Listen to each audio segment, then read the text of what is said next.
China is risking a big hit to the economy and supply chains with zero-Omicron approach. China faces host of challenges as Winter Olympics loom 238. Hong Kong, CNN Business. The Chinese government's unwavering insistence on stamping out any trace of the coronavirus is facing its biggest test yet as authorities grapple with Omicron's quickening spread. And it could cost the world's second-largest economy dearly this year.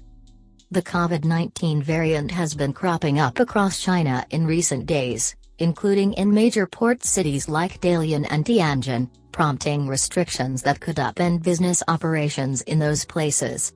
The rest of the world is also dealing with Omicron, but China is different because of how intent authorities are on preventing any widespread outbreak by locking down cities and curbing travel.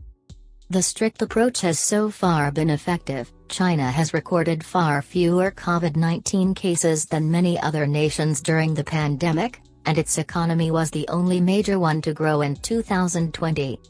Omicron, though, threatens to expose some serious flaws in that plan. The variant is much more transmissible than others, making it difficult to contain. And as the rest of the world learns to live with the virus, economists say China's zero-tolerance strategy is likely to do more bad than good in 2022. Goldman Sachs, for example, has just slashed its projection for Chinese economic growth in 2022 to 4.3% from 4.8%. That's roughly half what they estimate last year's growth rate to be. China will report fourth quarter and full-year GDP figures for 2021 on Monday. Those revisions come in light of the latest COVID developments, in particular, the likely higher average level of restriction, and thus economic cost, to contain the more infectious Omicron variant, Goldman analysts wrote in a research note Tuesday. Morgan Stanley is taking a similar view that Omicron could mean the costs of a zero-COVID approach outweigh the benefits. Last week its analysts forecast growth of 4.9% in the first quarter, but suspect it could slow to 4.2% should Omicron spread to other regions and lead to multiple citywide lockdowns. The analysts cited a deeper disruption to services as a top risk for China, if the country extends containment measures to several cities. That would mark China's most severe and widespread attempt to contain the coronavirus since April 2020, when it lifted its massive lockdown on Wuhan, the original epicenter of the virus. Threats to supply chains. Along with the country's precarious services sector, which is already struggling because of sporadic COVID outbreaks and antivirus measures, Omicron could deal a blow to factories and supply chains, compounding the economic threat. An outbreak of the older Delta variant forced the industrial hub of Xi'an into lockdown earlier this year, affecting production lines of global chip makers like Samsung, SSNLF, and Micron, MU. And then there are the Omicron cases detected in major port cities. Ship congestion at Chinese ports has worsened recently as more cities implement strict COVID restrictions because of the outbreaks, or as they tighten testing policies ahead of the Chinese New Year holiday season starting January 31st. The Shekou terminal in Shenzhen, for example, has begun restricting truckers bringing in loaded containers. Starting Friday, truckers can only enter the terminal if they have bookings for export-bound containers on vessels arriving within 3 days, the operators said in a statement this week. The restrictions echo those from last year, when several Chinese ports briefly shut down after infections were found among dock workers. Those issues created backlogs of containers waiting to leave, and ships waiting to dock, and added to the pressure on strained global supply chains. So far, there doesn't appear to have been a lasting impact on trade. Customs data released Friday showed that exports jumped 21% in December from a year ago, exceeding expectations. The country's trade surplus was $676 billion in 2021, an all-time high.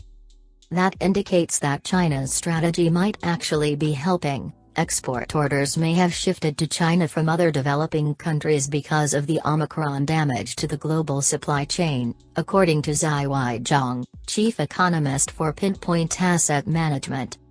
Even so, there are risks, especially if China imposes a nationwide lockdown.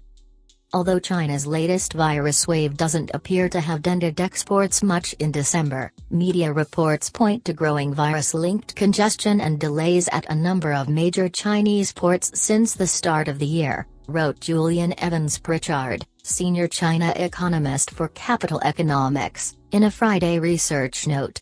With cases popping up in even more port cities in recent days, including Dalian and Shanghai, the situation is likely to worsen in the near term, pulling down shipments this month. Staying the course, at a price. China isn't likely to let up on its zero-COVID approach for a while. One reason, the country's Sinovac COVID-19 vaccine isn't as effective as others against the variant, according to recent reports. The population has virtually no antibodies against Omicron, wrote executives at Eurasia Group in a report published earlier this month. Keeping the country locked down for 2 years has now made it more risky to open it back up. Along with concerns about the health of its population, a handful of significant, upcoming events will likely persuade Beijing to stay the course. The country hosts the 2022 Winter Olympics in February, making the containment of Omicron important in the near term. Chinese President Xi Jinping is also widely expected to seek a historic third term in office when the Chinese Communist Party holds its 20th Party Congress in the second half of this year, underscoring the need for stability in the meantime. Still, the economic cost of containing an aggressive variant could be great. Analysts at Nomura wrote this week that retail sales and other services could take a big hit if there are more lockdowns, adding that the benefits of zero-COVID are likely diminishing while costs are rising. They forecast GDP growth of 2.9% for the first quarter, and 4.3% for the entirety of 2022. Eurasia Group President Ian Bremmer and Chairman Cliff Kupkin, meanwhile, labeled the failure of China's zero-COVID policy as the top global geopolitical risk for 2022, suggesting that a breakdown could lead to larger outbreaks, more severe lockdowns and greater economic disruption. It's the opposite of where Xi Jinping wants his country to be in the run-up to his third term, but there's nothing he can do about it, they wrote in their forecast this month. The initial success of zero-COVID and Xi's personal attachment to it makes it impossible to change course.